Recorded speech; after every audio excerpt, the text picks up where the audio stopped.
what happens when I let her see into me and I drop my defenses and I soften myself and I let my heart and my truth come up and then I let it speak and it putters out of me like a dying car. Like that's the way it comes out, just like, like, because it's so, those pipes aren't healthy. They haven't been used. Comes out, I feel fucking fried. I feel unworthy. I feel purposeless. I feel so appreciative of you. This is what it kind of starts like. And this is certainly like kind of my earlier practices with this. And it was such a striking moment because the first time I did this, the first time I actually let my heart crack open and let her in and let her feel the suffering, I was afraid for her to feel. We were going through a really hard time.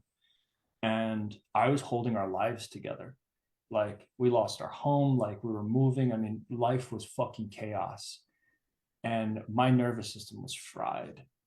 And I know she was fried too. And the last thing I wanted to do was lay an emotion on her and burden her further than she already felt.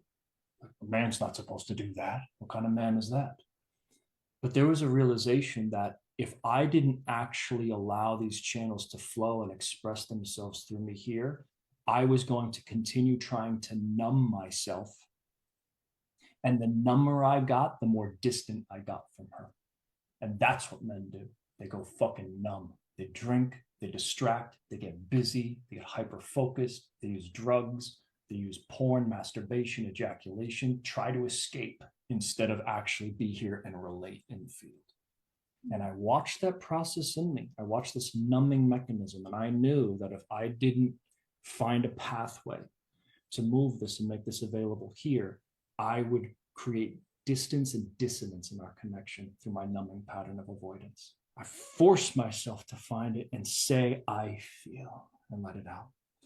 And when I did, and I was defeated and felt like a failure, a part of me thought she was going to do what she said in the other example, like, I'm losing trust, I'm nervous, oh no, everything's falling apart. And you know what? She didn't do that at all.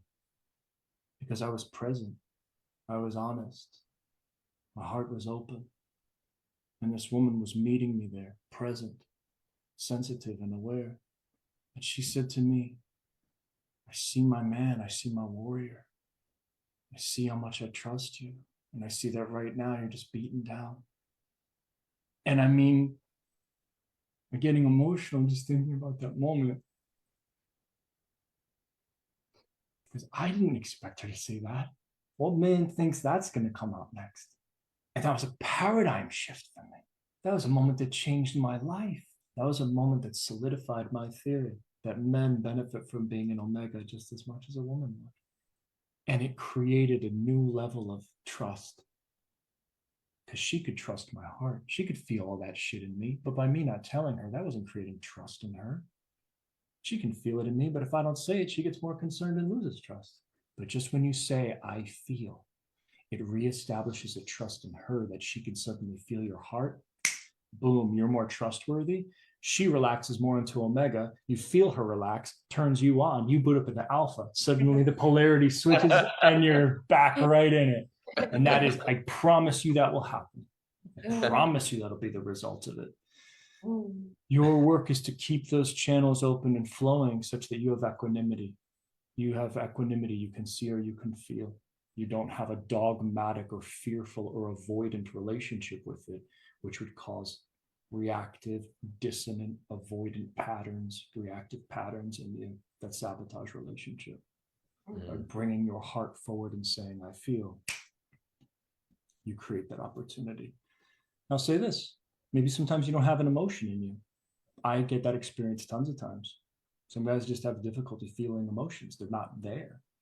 So maybe she sits down and the first thing I say is, I feel like pinning you to the floor, which is commonly a feeling I have when she walks in the room. So you say that, you say what's true. So it doesn't always have to just be an emotion either. It can be something else that's inspired as a feeling state.